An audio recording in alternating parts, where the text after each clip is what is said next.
Damos la bienvenida a nuestra exposición, donde se hará una contextualización sobre la moral desde James Rachels en su texto Introducción a la filosofía moral, para el espacio académico Ética Profesional, presentado por las estudiantes Catalina Jiménez Burbano, Alejandra Solís Cuero y quien les habla Camila Zuleta Marín, pertenecientes a sexto semestre de Trabajo Social de la Universidad del Quindío, y a continuación pondremos en relación las ideas generales del capítulo anteriormente mencionado.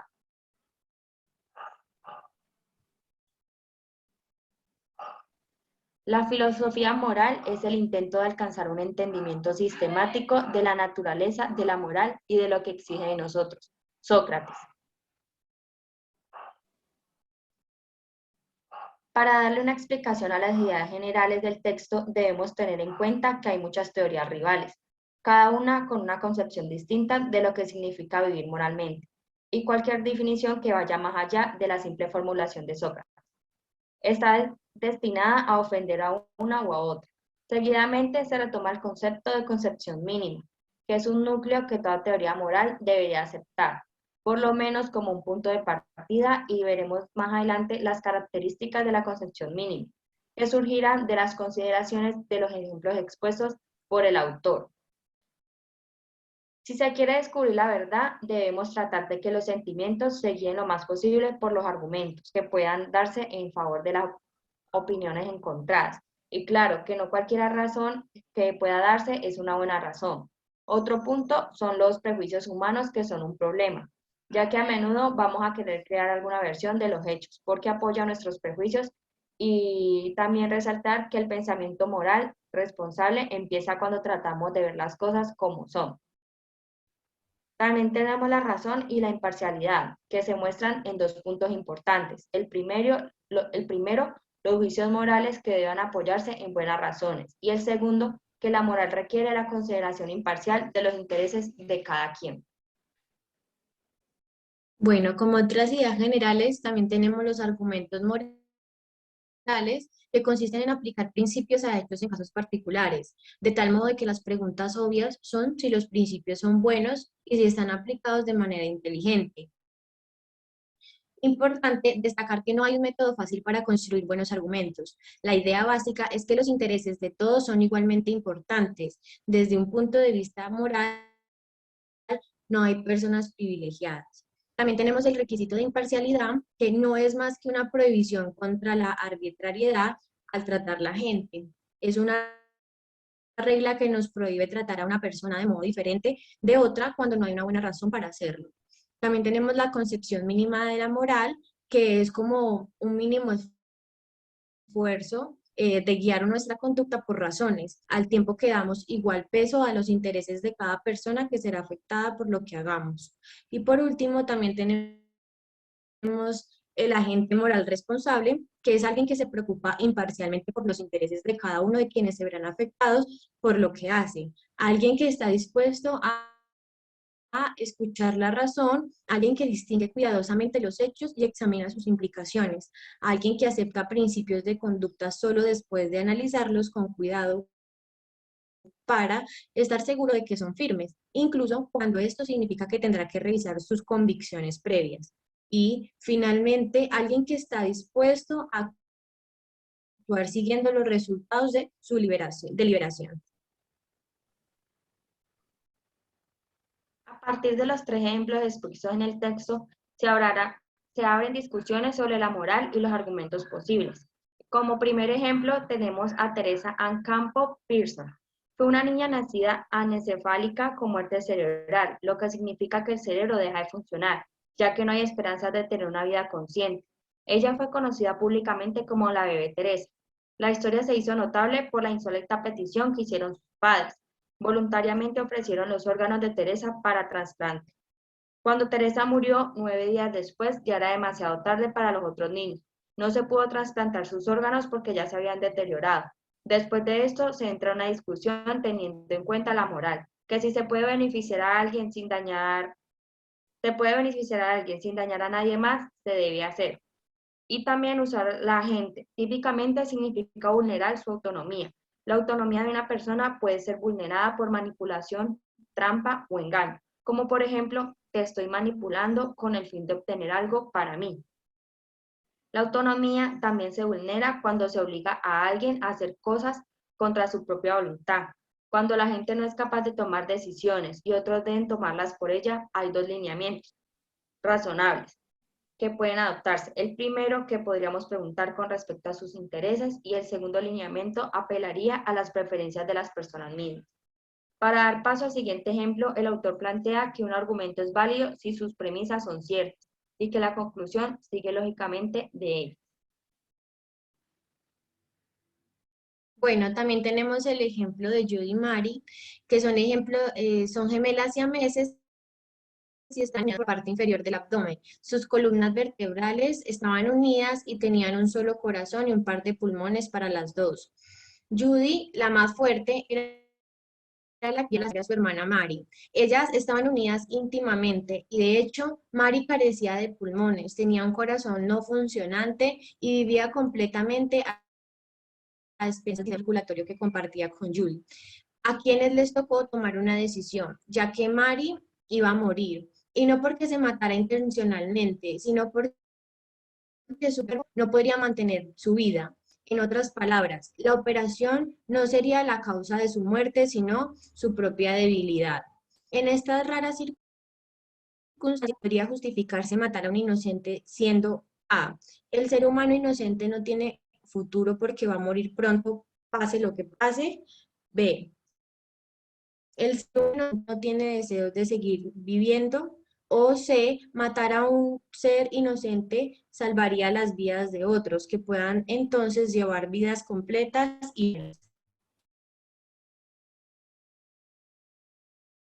Bueno, y por último tenemos el ejemplo de Tracy Latimer, que fue una niña de 12 años víctima de parálisis cerebral, la cual fue asesinada por su padre en 1993, dejándola dentro de un auto conectado a una manguera, conectando una manguera al tubo de escape y la asfixió hasta que murió. Se dice que Tracy pesaba alrededor de 18 kilos y funcionaba con el nivel mental de un bebé de 3 meses. Después del suceso y frente al tribunal, el jurado solo declaró al padre Robert Latimer por asesinato en segundo grado, lo que ocasionó que la Suprema Corte de Canadá interviniera y determinara que se le debía imponer la sentencia obligatoria, la cual serían los 25 años de cárcel, los cuales se estaba pagando en este momento. Teniendo en cuenta lo que se ha venido trabajando, es importante mencionar si el padre hizo algo incorrecto. Uno de estos argumentos es que Tracy era moralmente valiosa y no tendría derecho a matarla, y en su defensa explicaba que el estado de Tracy no era el más adecuado, pues no tenía perspectivas de vida en ninguno de los sentidos. Por lo tanto, su existencia se había reducido a un sufrimiento sin sentido, de modo que matarla fue un acto de piedad. Pero aquí llegan dos argumentos críticos hacia el padre Robert. Uno de ellos es el argumento sobre lo incorrecto de discriminar a los discapacitados, debido a que lo que hizo el primer jurado sobre la sentencia de Robert fue como un insulto y por lo tanto el presidente de la Voz de la Gente con Discapacidad en Saskatoon, quien padece esclerosis múltiple, menciona que nadie tiene el derecho de decidir si mi vida es menos valiosa que la suya. Esta es la cuestión de fondo. Tracy murió por ser discapacitada y eso es un exceso, pues se debería dar el mismo respeto y valor que a una persona normal. Y tenemos en un segundo momento el argumento de la pendiente resbaladiza, donde los defensores de los discapacitados mencionan que si aceptamos cualquier clase de muerte, por piedad habremos entrado en una pendiente resbaladiza, por lo que inevitablemente avanzaremos y al final cualquier vida será considerada de poco valor.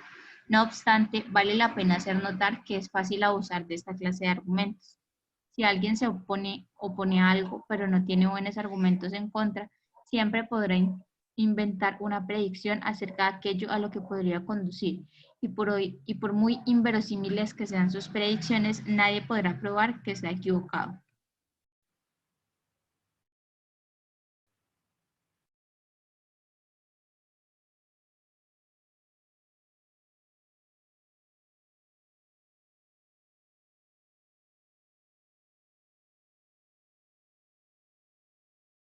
Bueno, aquí se evidencian algunos ejemplos de la vida cotidiana basándonos en los conceptos abordados en el texto, los cuales serían no prejuzgar a las personas, es decir, no emitir juicios anticipados a otros individuos, escuchar a las personas cuando me hablan sin importar quiénes sean o de dónde provengan, respetar la libertad de culto y expresión de los demás, ceder el lugar en el transporte público a mujeres embarazadas, a personas o niños mayores y no difamar a las personas.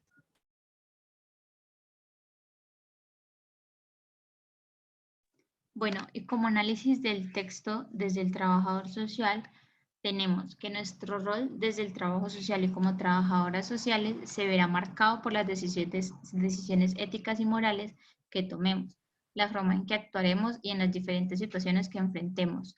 La ética nos permite generar acuerdos y tomar decisiones responsables. Esta nos brinda un conjunto de herramientas como lo son los códigos éticos y los principios que nos permiten reflexionar sobre los valores de la democracia, la libertad, la igualdad, la tolerancia, tanto para nosotros como profesionales como para las personas en la vida cotidiana, puesto que todo ser humano debe tener lo que se refiere una ética y una moral. La moral es, antes que nada, cuestión de consultar a la razón. Lo moralmente justo en cualquier circunstancia es hacer aquello para lo que puede dar las mejores razones.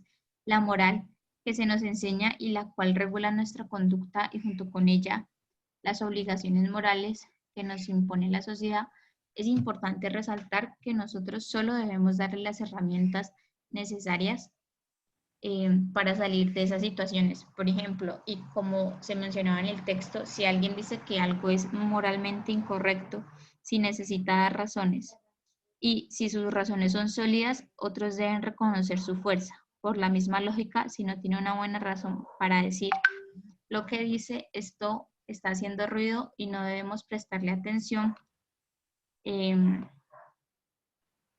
Por lo tanto, y como dije anteriormente, somos nosotros quienes damos la herramienta para que no ocurran faltas morales y es importante mencionar que es éticamente incorrecto influir o tomar decisiones por las personas, pues ellos mismos son los que deben tratar y ver de qué manera desean solucionar o superar sus dificultades.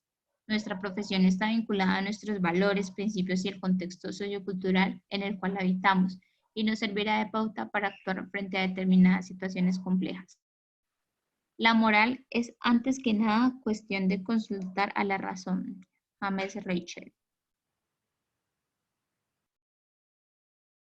Bueno, en conclusión, debemos ser sujetos con una moral responsable, comprendiendo a los demás y preocupándonos por los intereses de cada uno. Y como trabajadoras sociales en formación, ser imparciales y así verlos a todos igual de importantes. Desde un punto de vista moral, no hay personas privilegiadas, reconociendo que el bienestar de otras sea tan importante que el nuestro, y así tomar decisiones que sean moralmente correctas. La buena conciencia es la mejor almohada para dormir. Sócrates. Muchas gracias por la atención.